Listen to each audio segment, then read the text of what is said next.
Good morning, BSc Part 3rd, Paper 2nd, Quantum Mechanics. Today we are going to discuss eigenvalue and eigenfunction, degeneracy and orthogonality of eigenfunctions. आज हम eigen मान तथा eigen फलन, अपभ्रष्टता और eigen फलनों की लंबकोणीयता के बारे में पढ़ेंगे।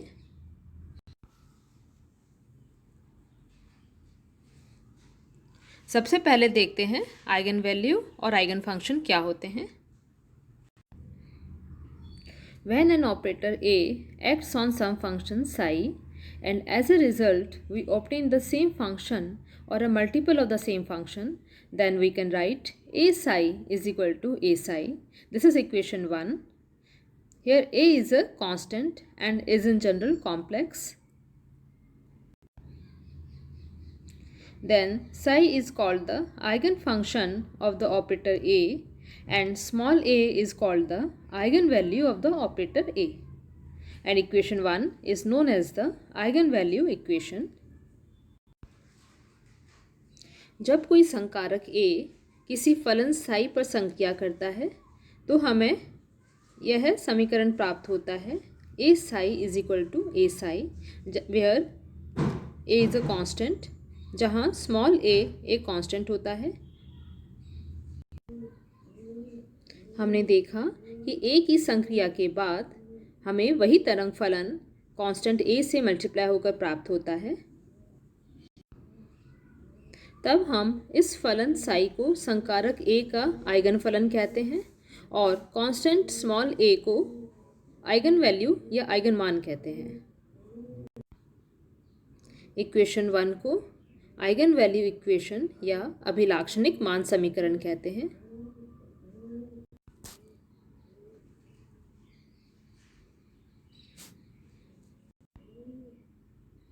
In quantum mechanics, for any physical measurable dynamical variable, there is a corresponding operator which is Hermitian and the eigenvalues of this Hermitian operator are always real. Quantum mechanics में जो प्रेक्षण योग्य चर राशियां होती हैं जैसे ऊर्जा, संवेग, स्थिति आदि के संगत संकारक हर्मिटी संकारक होते हैं और हर्मिटी संकारकों के आइगन मान हमेशा वास्तविक रियल प्राप्त होते हैं। यहाँ एक एग्जाम्पल शो किया हुआ है जहाँ संकारक A del by del x है और function psi x N exponential a x है।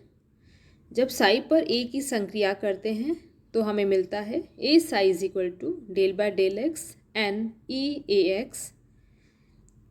डेल बाय डेल एक्स की संक्रिया के बाद कांस्टेंट a आगे आ जाता है और रिजल्ट आता है a n e to the power a x। इसको हमने लिखा a साई क्योंकि n e a x Sai के बराबर है। यहाँ ये क्लियर है कि फलन साई संकारक A का आइगन फलन है और आइगन मान हमें स्मॉल a मिला है। यहाँ ये आइगन मान रियल है। यदि हमारा फलन psi x is equal to N exponential i a x होता तब a की संक्रिया के बाद हमें जो आइगन मान प्राप्त होता वो आई ए होता और तब हम कह सकते थे कि हमारा आइगन मान एक कॉम्प्लेक्स क्वांटिटी आया है। अर्थात आइगन मान A एक कॉम्प्लेक्स क्वांटिटी हो सकता है किंतु किसी हर्मिशियन ऑपरेटर के आइगन मान हमेशा रियल होते हैं।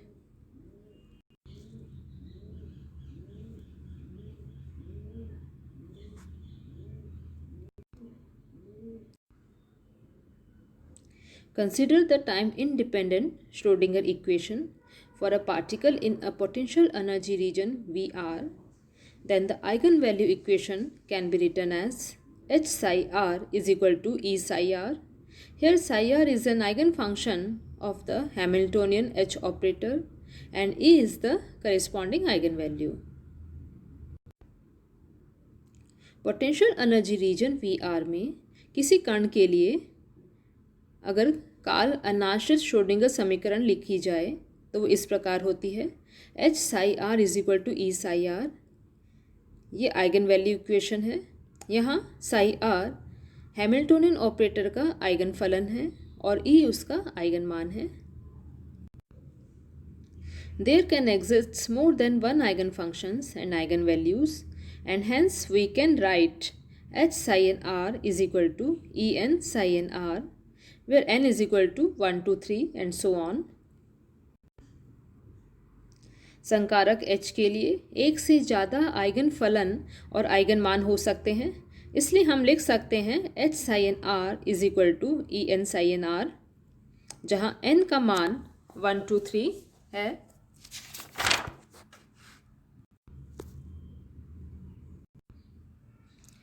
इस इक्वेशन से हमारे पास कई सारी इक्वेशंस आ सकती हैं। h psi 1 r is equal to E1 psi 1 r, h psi 2 r is equal to E2 psi 2 r and so on.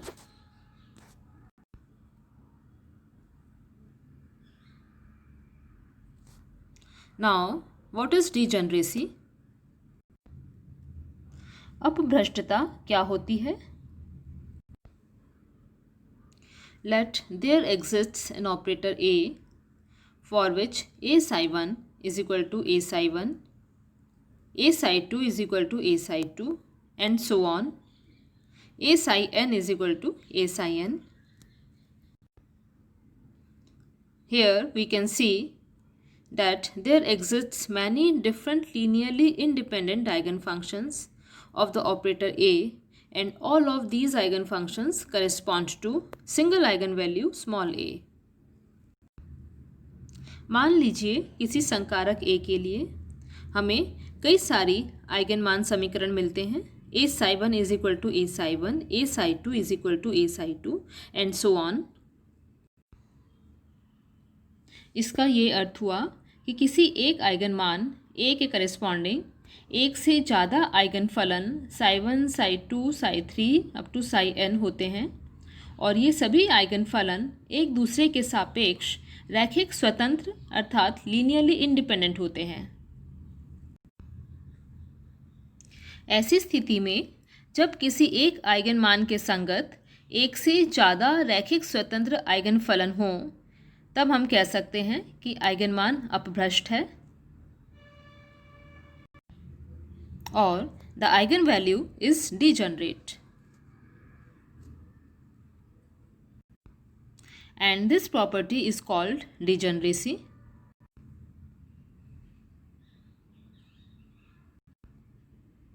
इस गुण को अपभ्रष्टता कहा जाता है। किसी एक आइगन मान A के संगत जितने रैखिक स्वतंत्र आइगन फलन होते हैं उस संख्या को अपभ्रष्टता अंश कहा जाता है या डिग्री ऑफ डिजेनरेसी कहा जाता है।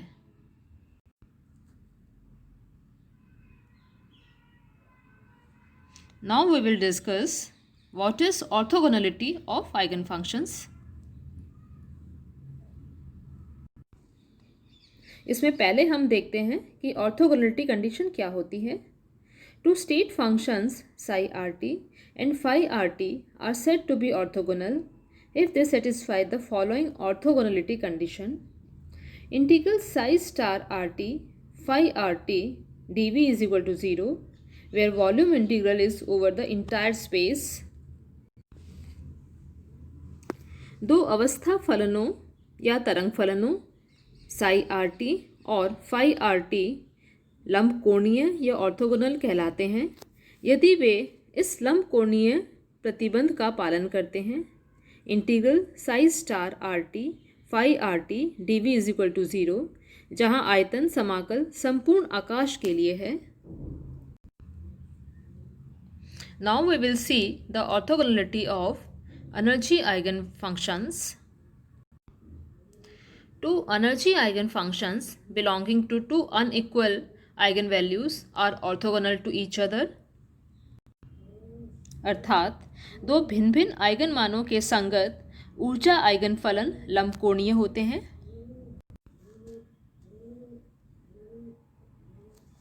हमें इसे प्रूव करना है। Let us consider the energy eigen value equation h psi n is equal to E n psi n, where h is the Hamiltonian operator, psi n is the eigen function और and En is the energy eigen value. यहाँ ये assume किया है कि eigen मान non degenerate है, अर्थात eigen मान अनपभ्रष्ट हैं।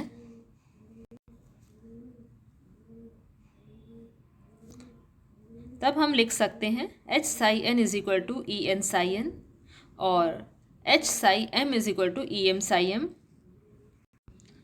यहाँ साई n और साई m दो अलग अलग आइगन फलन हैं और उनके करस्पॉन्डिंग जो आइगन मान हैं वो भी अलग अलग है, ई एन और ई एम है। ये इक्वेशंस 1 और 2 हैं। अब इक्वेशन 1 को हम लेफ्ट हैंड साइड से साई एम स्टार से मल्टीप्लाई करते हैं और पूरे स्पेस में उसे इंटीग्रेट करते हैं, तो इक्वेशन आती है integral psi M star H psi N D we is equal to E N integral psi M star psi N D v. ये इक्वेशन 3 है। अब इक्वेशन 2 का कॉम्प्लेक्स कॉन्जुगेट लेते हैं। ये होता है H psi M star is equal to E m star psi M star, लेकिन हर्मिशन ऑपरेटर के आइगन वैल्यूज़ क्योंकि रियल होती हैं इसलिए हमने ई एम स्टार को यहाँ पर ई एम लिख दिया है। ये इक्वेशन 4 है। Now multiplying equation 4 by psi n from right, इस इक्वेशन 4 को राइट साइड से साई एन से मल्टीप्लाई करते हैं और पूरे स्पेस में इंटीग्रेट कर देते हैं, तो इक्वेशन आती है integral H psi M star psi N D we is equal to E m integral psi M star psi N D v. ये इक्वेशन 5 है।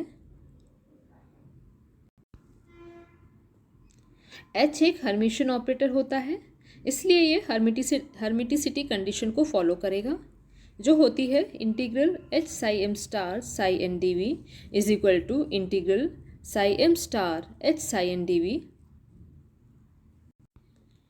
ये इक्वेशन 6 है। इक्वेशन 6 को 5 में यूज़ करने पर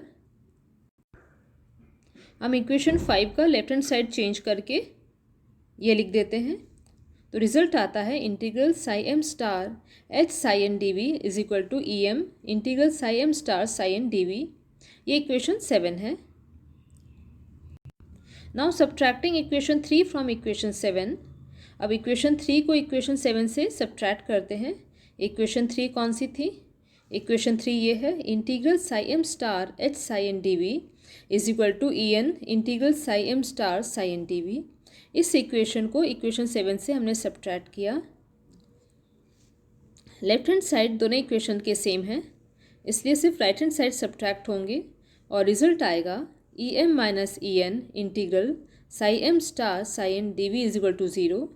और क्योंकि हम जानते हैं कि जो ऊर्जा आइगन मान थे वो नॉन डिजनरेट थे, अनअभ्रष्ट थे, इसका मतलब ये हुआ कि ई एम और ई एन बराबर नहीं हो सकते हैं, E M is not equal to E N, इसलिए integral psi M star psi N D we is equal to 0 होगा। And hence two energy eigenfunctions belonging to two unequal eigenvalues are orthogonal to each other।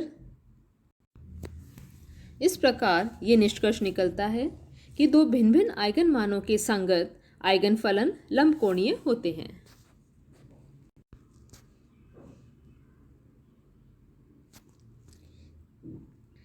ऑर्थोनॉर्मलिटी condition अर्थात प्रसामान्य लांबिक प्रतिबंध। हमने पहले प्रसामान्यीकरण प्रतिबंध देखा था जो होता है integral psi N star psi N D we is equal to 1, और अभी हमने ऑर्थोगोनलिटी कंडीशन देखी या लंबकोणीय प्रतिबंध देखा जो होता है integral psi M star psi N D we is equal to 0। इन दोनों प्रतिबंधों को प्रसामान्यीकरण प्रतिबंध और लंबकोणीय प्रतिबंध को हम एक साथ मिलाकर इस प्रकार लिख सकते हैं integral psi M star psi N D we is equal to delta M N. Delta M N को क्रॉनिकल डेल्टा कहा जाता है। इसका मान 1 होता है अगर m is equal to n हो और 0 होता है अगर m is not equal to n हो। इस प्रकार इस condition integral psi M star psi N D we is equal to delta M N को ऑर्थोनॉर्मलिटी कंडीशन या प्रसामान्य लांबिक प्रतिबंध कहा जाता है, क्योंकि इसमें प्रसामान्यीकरण प्रतिबंध और लंबकोणीय प्रतिबंध दोनों ही समाहित होते हैं।